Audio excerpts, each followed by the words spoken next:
Hey YouTube, welcome back to my channel. I'm really excited to have you guys here. Today we're going to do a very easy project with all hand tools. I'm going to cheat one time when we're sanding. I'm going to use a stationary belt sander just to save some time. But the project we're going to be doing today is we're going to be making one of these wooden beard combs. Alright, let's get started. So I want to use real basic tools with this because this is a really great beginner's project for somebody that doesn't have a whole lot of tools but just wants to get started with woodworking. And so we're just going to use a simple handsaw, bought at a big box store. We're going to use a couple F-style clamps too, and we're going to use these to hold our project in place while we work. These are also bought at a big box store, the same that I bought the saw at. And then we're going to use a piece of cherry or whatever hardwood that you have, and we're going to have it about 3/8 inch thick and 3 inches wide. And here's that important thing that nobody said in their other videos. When you make the tines or pins for the comb, you have to cut them so that they go with the grain. So the grain goes this way. Against the grain would be this way. When I did this, I wasn't thinking, and I just, said, oh, that's easy, and grabbed a piece of scrap wood and started making one across the grain. And so I was trying to do this. Well, when you do that, you get a whole bunch of these, because when you go against the grain, it's not nearly as strong and breaks easily. So the way you got to do it is you got to go with the grain, like that. So we got our 3/8 thick by 3 inches wide piece of scrap, at least 3 inches long, so that way you can clamp it in.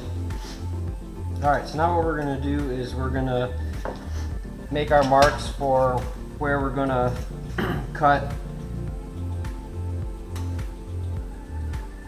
our tines out, and then how deep we're going to cut them. So we're going to do 1.5 inches down.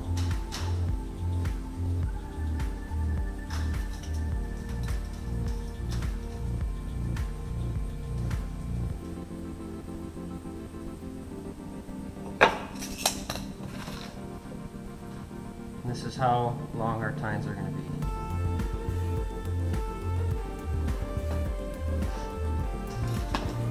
And then how thick you want your tines to be is at least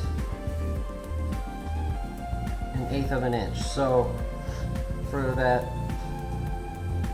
first one, the outside edges, we're gonna make them a little thicker, so that way it has some strength on the ends. So that way when it gets beat around, or you put it in your pocket or whatever, it doesn't break the tines in the middle.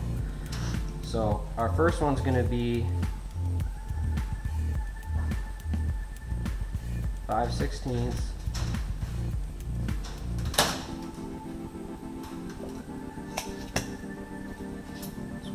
That's where our first mark's going to be. We're just going to eyeball a straight line.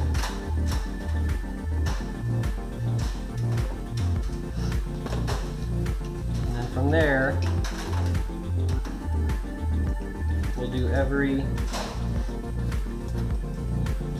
1/8 of an inch.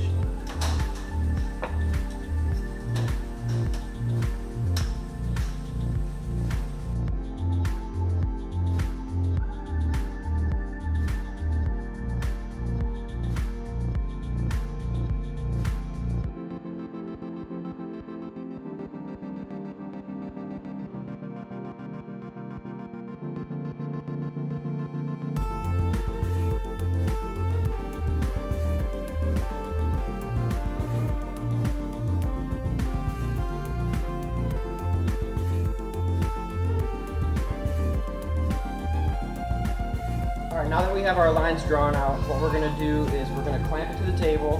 Now I have an actual vise, but we're not gonna use a woodworking vise because I assume that a lot of people don't have that, and that's why we're using the F-style clamps here.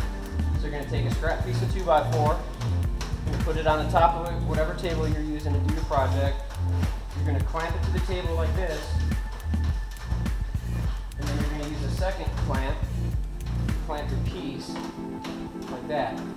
Now you don't ever really want to put a clamp with, you know, the metal insides like this, or even the, you know, how it has a plastic on there. You don't want to put this directly on your piece of work. You want to use something as a buffer to protect it. So I'm going to use another piece of scrap here, cherry.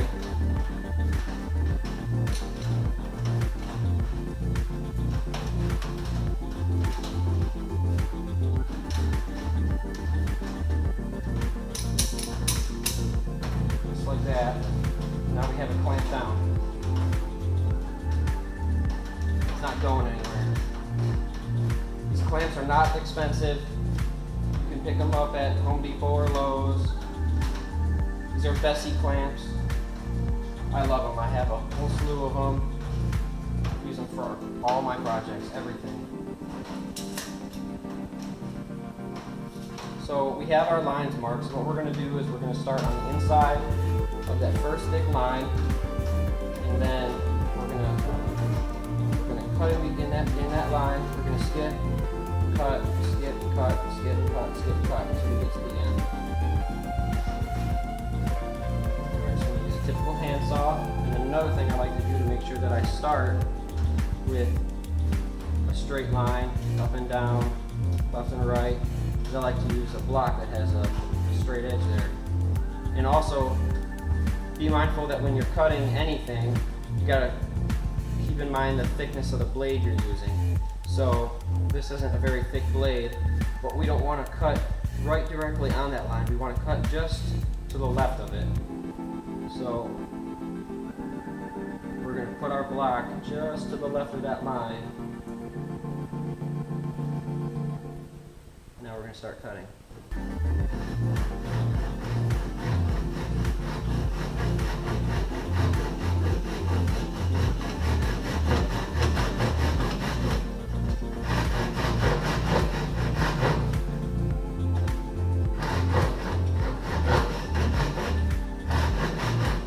That anymore.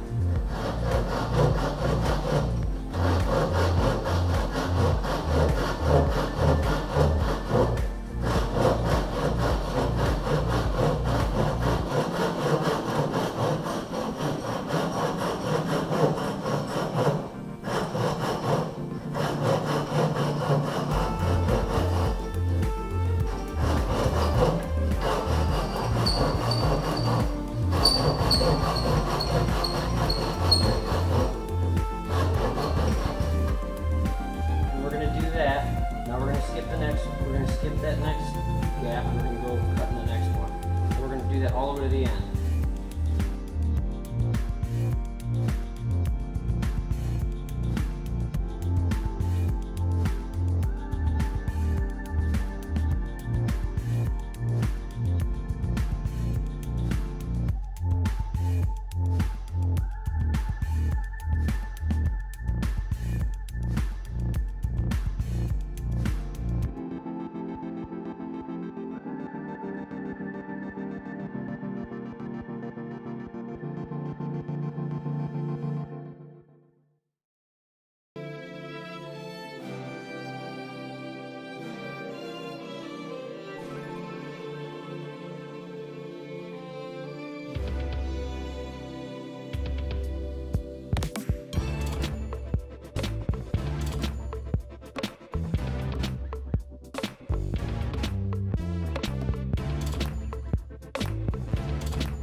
All right, now that I'm done sweating and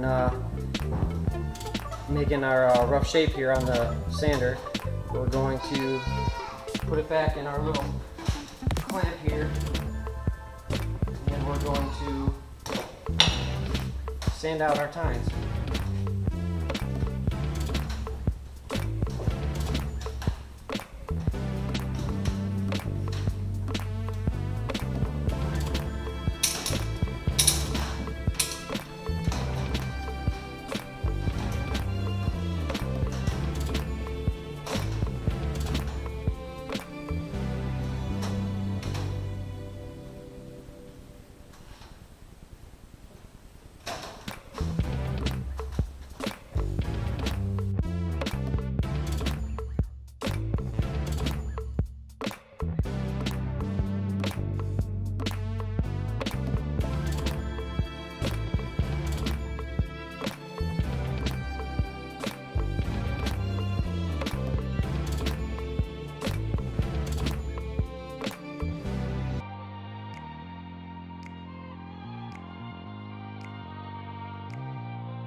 Hey YouTube, welcome back to our project, and here we are at the end of making our beard comb. Couple last things. We didn't put any kind of poly on it or lacquer. We just used a feed and wax wood polish and conditioner. I use this on a lot of things, cutting boards, anything that I pretty much don't want to, I use it on bowls, anything that I just want to have a more natural finish to it. It doesn't make it look plasticky, like some people say polyurethane does. Also, a reason I don't want to put poly on these is because I learned something really cool from another YouTube video. I can't remember the guy's name. I'll put it in the links below. But he talked about putting these in stuff that you like that smells good. For instance, he was talking about pipe tobacco, and I like the smell of pipe tobacco. I thought that was a really good idea, so I'm going to buy some pipe tobacco and I'm going to stick a bunch of these in pipe tobacco. I also like the smell of coffee, so I'm going to stick a bunch of these in a big thing of fresh coffee grounds and just leave them in there until they absorb the smell, because as wood does, it absorbs smells. If you like this video, please like and subscribe. I hope you kind of got a little motivated by it maybe, or intrigued, and maybe want to do a little woodworking if you haven't. The point of this video was to show you how you can do a project that is really nice and not ordinary. It's not basic. It's definitely something that when someone sees that you've made one of these, they'll probably say something about it, because they are cool. You don't have to have crazy expensive tools. We use 2 F-style clamps and this very basic handsaw that, as you can tell, I don't take very good care of because it's rusty. I don't think I've ever sharpened this. They're all really cheap tools. I'll put those in the link below as well, so that if you want to check any of those out, you can see what exactly I'm using. And thanks for watching. Until next time.